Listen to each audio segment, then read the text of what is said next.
सकाळचा अलार्म वाजतो.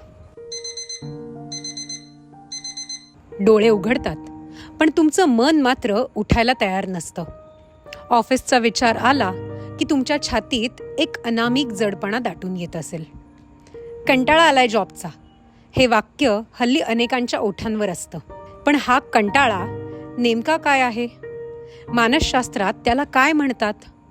तो दूर करण्यासाठी काय उपाययोजना कराव्यात, हे आपण या व्हिडिओतून जाणून घेणार आहोत. त्यासाठी हा व्हिडिओ शेवटपर्यंत नक्की पहा. नोकरीचा कंटाळा येणं म्हणजे काम चुकवण्याची इच्छा असं नाही. हा एक प्रकारचा मानसिक थकवा असतो, ज्याला मानसशास्त्रात जॉब बर्नआउट असं म्हणतात. जिथं शरीर दररोज काम करत राहतं, पण मन मात्र हळूहळू तुटत जातं. हा बर्नआउट कसा तयार होतो? रोज तेच काम, तेच टार्गेट्स, तोच दबाव, कौतुकाचा अभाव, करिअर वाढीसाठी मिळणाऱ्या संधींची कमतरता आणि त्यामुळे नोकरीत अर्थच उरलेला नाही असं वाटत राहतं. या सगळ्याचा परिणाम थेट आपल्या मनावर होतो. तेव्हा मनात विचार येतो, आपल्याला हेच करायचं होतं का आयुष्यभर? सतत येणारे असे विचार म्हणजे काय? नोकरी सोडावी का? मी चुकतोय का? यातून बाहेर कसं पडायचं?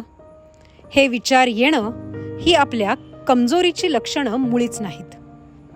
असे विचार येणं हा तुमच्या मनानं दिलेला अलार्म आहे, जो आपल्याला स्वतःमध्ये डोकावून पहा असं सुचवतो. थोडं थांबायला सांगतो. स्वतःच्या मनाचा हा अलार्म ऐकला नाही तर त्याचे गंभीर परिणाम होऊ शकतात. चिडचिड वाढते, कामात चुका होतात, आत्मविश्वास ढासळतो, झोप उडते, नात्यांवर विपरीत परिणाम होतो.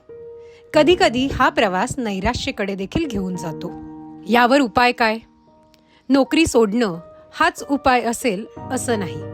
कधीकधी तुम्हाला गरज असते थोड्या विश्रांतीची, कामाच्या स्वरूपात बदल करण्याची, स्वतःच्या आवडी क्षमता ओळखण्याची आणि सर्वात महत्त्वाचं म्हणजे स्वतःशी प्रामाणिक संवाद साधण्याची. नोकरीचा कंटाळा येणं म्हणजे आयुष्य संपलं असं होत नाही. तो एक इशारा आहे. तू थकलायस, थांब, स्वतःकडे लक्ष दे.